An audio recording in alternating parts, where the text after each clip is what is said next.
Hello mga love. Okay, dito tayo ngayon. Never mind sa aking background. Galing kami ng city. Kasi pumunta ang anak ko sa sa dentist niya. Tapos wala, next week na daw. Tumaan kami ng mall. Tapos ito, nakita ko yung prutas sa dami Bawas na to binawasan niya kanina. Puno to. Mm.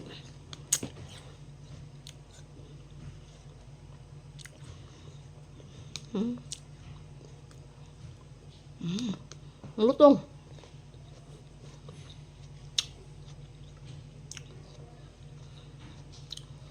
Matanda na tayo mga loves. Kailangan na natin kumain ng prutas. Para hindi naman tayo matanda. Nagkakaedad lang. Pero parehas lang yun, di ba? Pero kailangan na talaga natin kumain ng pampaganda, pampabata. Kumbaga, kung sa Bisaya pa, pugong sa edad. Kailangan talaga natin kumain ng prutas araw-araw. Para sa ganun, tumibay ating mga tuhod. Kasi nagkakaedad na tayo. Rumurupok na yung ating mga buto.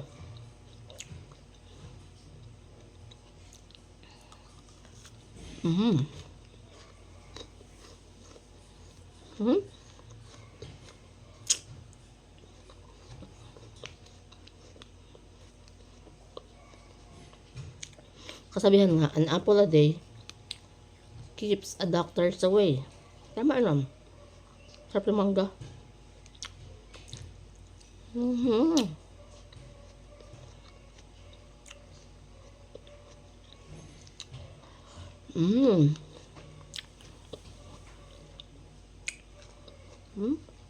Punta kasi kami sa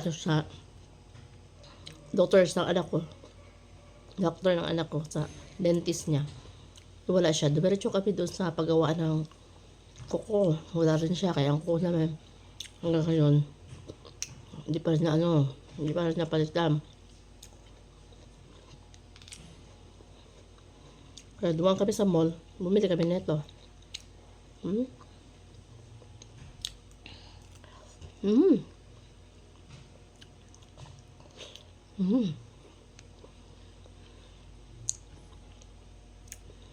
Okay, that's all for today's video, guys. Good afternoon. And thank you for watching. Bye.